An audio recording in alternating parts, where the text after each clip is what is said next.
He sat by himself. It wasn't getting dark, it was nighttime, very dark nighttime. He turned off the lamp because he wanted everything around him to be as sad as his own thoughts. Even the small, weak light from the fire in the stove, shining on the nearby objects, bothered him. It reminded him of the happy times he used to have. His deep sadness seemed to freeze all his feelings and ruin his life completely. He didn't seem to think, he only felt. The deep sighs that sometimes came out of his tight lips were the only sign that he was alive. All his shaking, crying, and the sad look on his face were like hidden pain in his heart.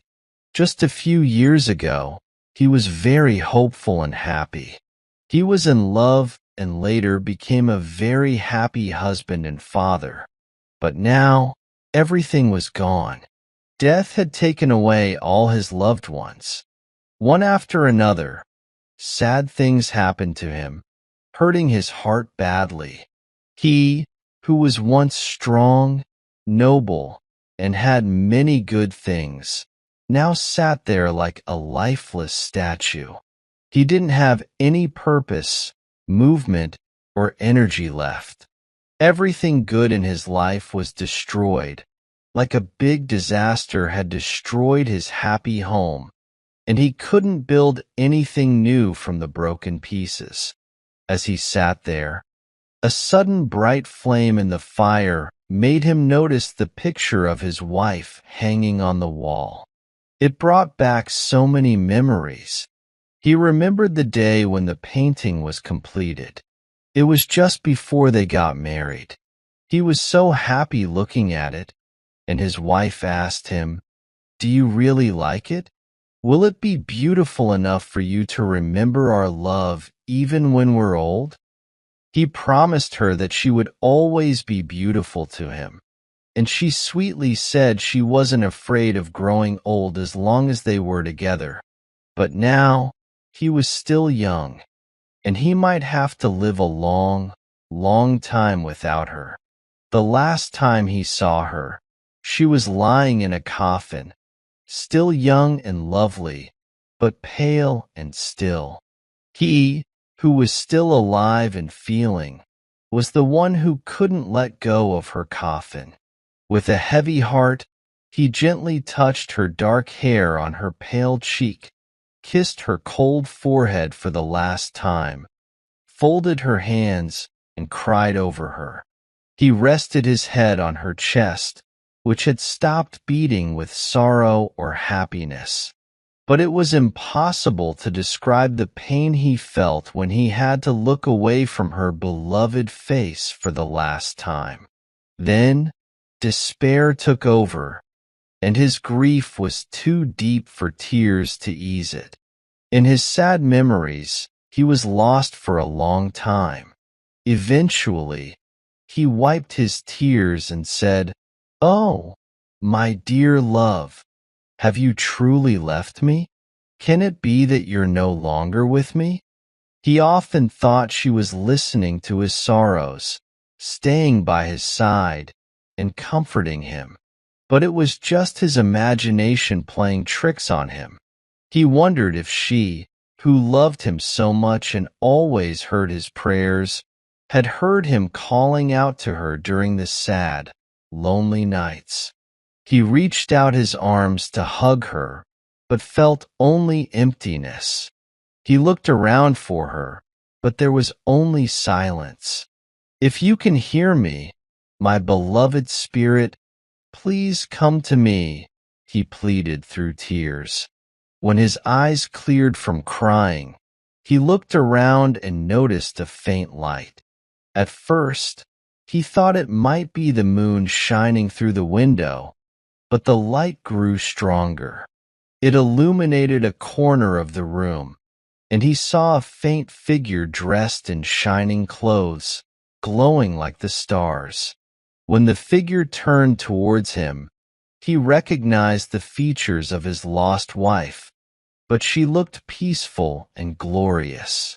Her clear eyes sparkled with kindness as she looked at him.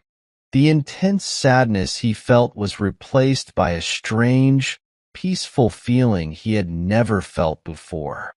"Please, say something," he asked softly, afraid to disturb the beautiful figure. He held out his hands, pleading, "Let me hear your voice, which still echoes in my heart. Have you taken pity on me?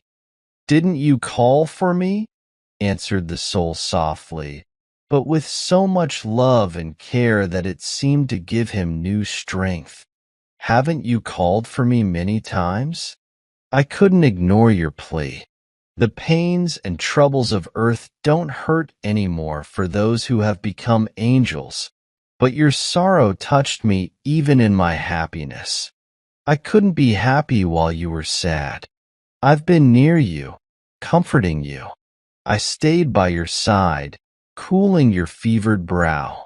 And when you seemed a bit comforted, I stayed at your feet, watching your dear face. I was there when you wept over my coffin, wishing you could see me and know I was close. I would have hugged you if I could. I was there when our dear child was dying, too. Our baby called for me, and I had to come. Even though I was in heaven, I came back to answer their call.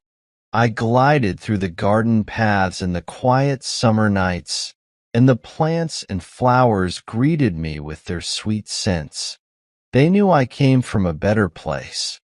Nature spoke to me, asking me to bless its land with my presence. The dark elder tree and the blushing rosebush reminded me of the times we spent together, walking arm in arm through the green paths and flowery walks. But I couldn't stay with those memories. I want to watch over our dying child. And when you, my love, were overwhelmed with grief, resting your aching head in sorrow, our child was peaceful in my arms, praying for you as they went to heaven with me. Oh, my dearest, how could you think that death could separate hearts that were once bound by everlasting love?" He listened in silent and breathless joy to these words, which sounded like the sweetest music to his delighted ear. When the voice stopped, he reached out his arms towards the dear shadow and said pleadingly, "Forgive me, angel of heaven, forgive me. Now I understand that the happiness of heaven is so amazing that nothing on earth can compare to it. Yet, for my sake, you've left that incredible joy for a while to comfort me and heal my heart. Thank you. Blessed Spirit, thank you. My path will no longer be dark, and my life won't be lonely anymore. You won't sigh anymore. You won't cry anymore?" asked the Spirit, smiling brightly. "You'll be my guardian angel, blessed Spirit," he replied, feeling deeply moved. "Thank God!" exclaimed the Spirit joyfully. It waved its shadowy hand at him, and as it seemed to turn to leave, its airy clothes sparkled brightly for a moment. Then the sparkle faded more and more until it looked like a distant twinkling star. Then earthly desires took over his heart again. "Oh no!" he cried, moving involuntarily towards the fading shadow. "Will I never see you again in this world?" A holy light shone on the Spirit's features, which were barely visible, as it replied as if from a distance, "Yes, one more time, but just once. When your final hour comes, when the pain of death is over, then you shall tell those who sit by your bed, and who may not believe you, thinking your words are the ramblings of confusion. Then you shall tell them that a messenger from a glorious world stands by your side. That messenger will be me.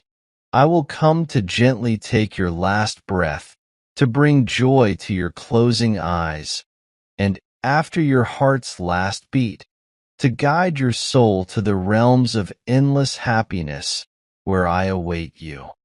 He listened and nodded. When he looked up, all was dark and empty. He went to the window, looked out at the gleaming snow, and up at the bright starry sky, and prayed with sadness, but with sincere devotion. He lives to do his duties, to help others, to serve his God. He is never cheerful or lively, but he is calm and content. He enjoys peace and solitude. In winter, he likes to meditate while looking at the serene, cold nature, and in summer, he wanders quietly through his garden's fragrant paths until late at night. He is a lonely traveler on earth, yet not as lonely as people think, for he is often comforted by pleasant dreams, and then he smiles happily as if his visions had been cheered by the presence of a beloved person. If his soul sometimes wishes quietly to enter death's peaceful realm, no one knows. His secret hopes are known only to him who sees into the deepest parts of the human heart.